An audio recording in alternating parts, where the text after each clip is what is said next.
Hello everyone, I'm Craig Bryant, the Coaching and Education Officer for Table Tennis England, and today myself and Gordon Fearn are going to be chatting a little bit about the mentoring programme that Table Tennis England offer.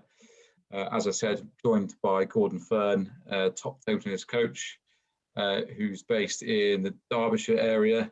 Nottinghamshire. Nottingham, close enough, somewhere Close around enough, there. Yeah. So Gordon's a level 3 coach. Coached for many years. I remember Gordon as when I was a player in my younger days, and obviously I've worked with Gordon in a coaching capacity in the latter years as well. So I've known Gordon for a fair while, and we'll be chatting to Gordon today about his experience as a coach and what he'll be able to offer you as a mentor as well. So Gordon, I'm going to pass over to you first of all, just to give us a brief background of your experience, where you've came from, when you started coaching table tennis, and so on. Okay, Craig, thank you. I started coaching when I was 18 in Nottingham. There was a guy called Gordon Fearn who was my coach. So I did a bit of coaching with Dave, who went on to be a national coach, and a few other coaches. I started coaching when I was 18. Got pretty successful early on, but mainly that was probably down to the players. Took a 5-year break and definitely realised when I came back I wasn't the coach I thought I was. I think at 18 you kind of think, oh, I'm successful, doing really well. So I had a different open aspect to my learning. Definitely helped me taking that 5-year break. When I came back, I was doing a lot of one-to-one coaching and group coaching. Lucky enough to coach a couple of national champions, Georgina Walker, Emma Vickers, where you'd probably know me from with Georgina, and Emma Craig a little bit. Yeah. And then I was lucky enough to get a full-time job as a multi-skills coach, a netball coach, and worked with coaches from different backgrounds. And I think my education really sort of took off a little bit more there as well. So I've got a lot of different qualifications in a lot of different sports. Just briefly on the multi skills and multi-sport coaching, was that a path that you were looking to go down, or was it just an opportunity that arose? Or No, Craig, it was an opportunity really. There wasn't many full-time jobs there, and it's very difficult to make it, I think, as a table tennis coach at the time when I was starting to look. So I wanted a little bit more variety to what I could deliver. And actually the guy, I was delivering sessions for the council, and the guy says, well, you'd probably be ideal for this job. So I went for an interview, managed luckily enough to get the job. And then sort of we had to really define what multi-skills was, because it was relatively unknown when I first started back in 2005. So we kind of shaped fundamentals and multi-skills a little bit in Nottinghamshire County Council. Okay, nice. Okay, and how did you find your way back into the table tennis world after that full-time post? I was still coaching, but obviously coaching table tennis. Helped set up a club. I got asked to set up a club at West Bridgeford, so I started doing some group coaching there. And basically, I was never away from it, but I kind of didn't do as much one-to-one. So you probably wouldn't have seen me at the tournament circuits as much as I used to, because I was working weekends and things like that, really. Okay. And your experience within that full-time job, did that shape how you approached your coaching within table tennis? Did that affect it? Yeah, definitely. Yeah, definitely seeing other sports in action and doing work with different coaches from different backgrounds was definitely an eye opener. I think sometimes as a table tennis coach, if you're not careful, you're pretty narrow focused on just looking at technique and things like that, where there's so much more to coaching. So I think that really enhanced my coaching. And I like I say, when I came back into coaching from sort of about 28 onwards, I think I was probably a better coach because I was open to learning, really. Yeah, I think that's probably a fair comment for many coaches, whether they think in that way now or they have in the past. I know I certainly have. I can certainly recall many moments where I'm thinking, that forehand doesn't quite look right. I need to change that, but for no other reason than it needs to look better. So I can definitely put myself in that scenario. So again, just keeping on your experience, what would you say your strength is as a coach? What would make you stand out? what's attributed to the success that you've had with some of the players that you've mentioned? I think if I'm honest, I think it's that openness to listen.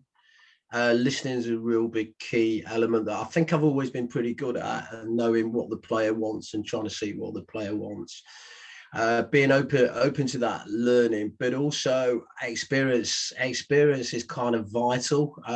Getting things wrong sometimes, that's been important. You know, what worked, what doesn't work, and basically knowing my athletes really. So I class that as, and working with other coaches again. You know, you pick up some good and you pick up some bad, but never sort of dismissing anything what you can use. So I think at my experience of work, and I've been lucky enough to work with people like Richard Whitehead, who's a Paralympian, James Rawson. So a variety of different players in table tennis, but also a variety of different people in different sports, and that what makes them tick. So maybe listening, maybe that, I think that's a massive quality, especially with mentoring as well, listening and being able to sort of put points of view and challenge people, challenge where they want to be.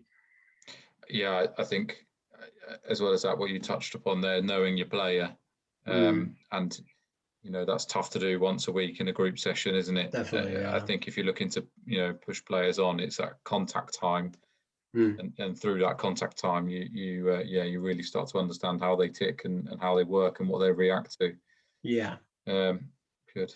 Okay. So before we go on to, I suppose, the offer that we've got for coaches, have you ever had an experience as being mentored? Have you had someone that you've formally or informally touched base with and got ideas from and support from?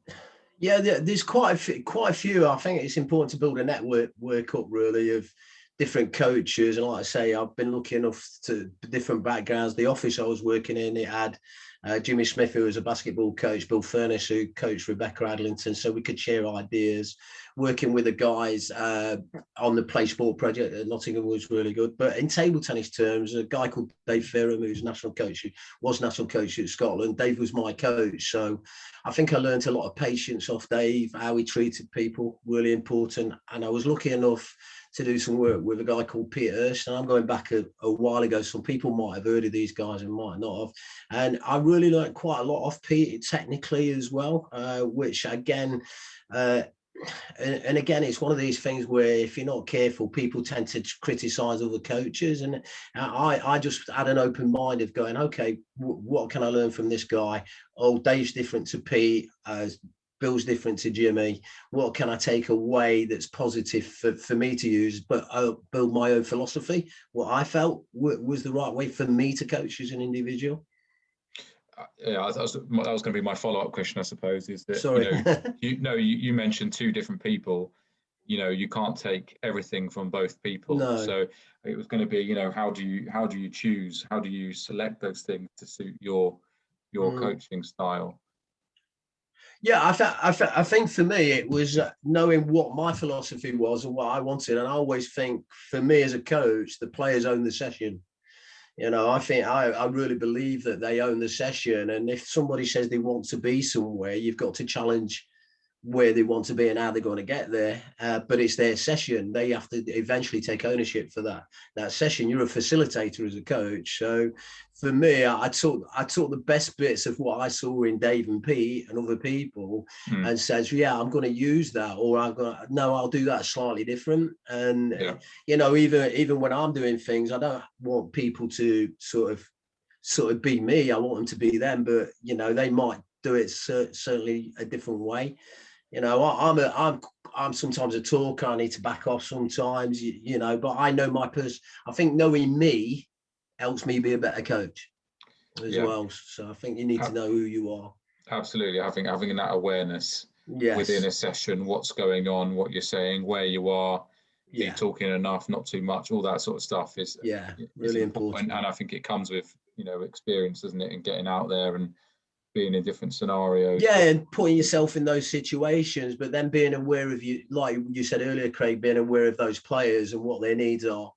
Somebody might need you to be there quite a lot. Somebody might need leaving alone, but eventually they've all got to take ownership and be left alone if they want to be any good. So it's like I think we've talked before in the past about a coaching chain.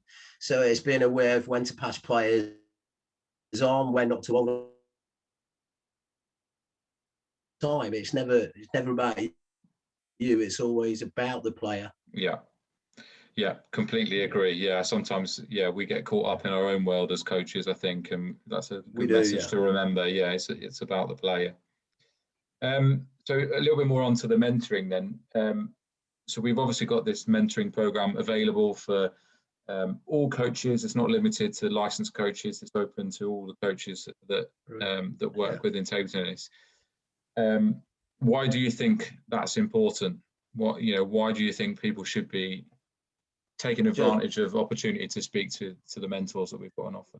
What an opportunity, Craig. What an opportunity for CPD. That's all I can see. It's a resource that I wasn't really privileged to. Mentors weren't available. Coaches were available who happened to mentor, but not by design, sometimes by default. It was like, okay, I'm learning and I wasn't aware. So I had no direction, especially as a young coach.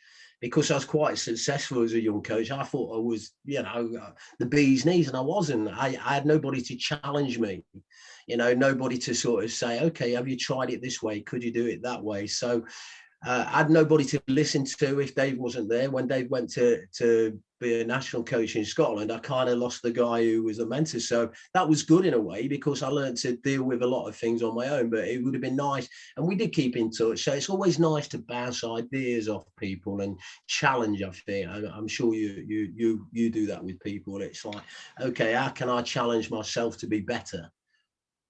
Yeah, absolutely. Yeah, I think that reflection on sessions and things is a massive part.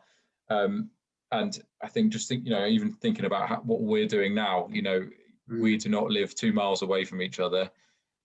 We live, good couple hundred miles away. So normally this interaction is not possible. So I think this way of mentoring opens up many more opportunities for coaches. If you're coaching out in the sticks and there's not other coaches and clubs around, then for me, this is a great opportunity to connect with different.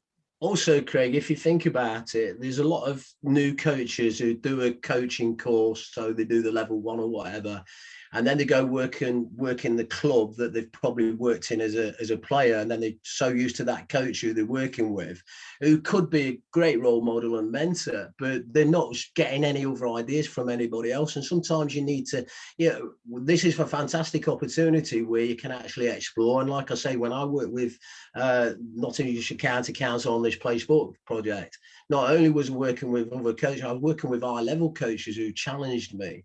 And I think to me that was massive. And also eventually I became a mentor on that program, the Talented Coaches program, where I was mentoring coaches from other sports. And that was really interesting, because then I was challenging them to say, well, why haven't you tried this? And they say, oh, we do it this way. Why have you done it that way? So it's that why again. Why are we doing something?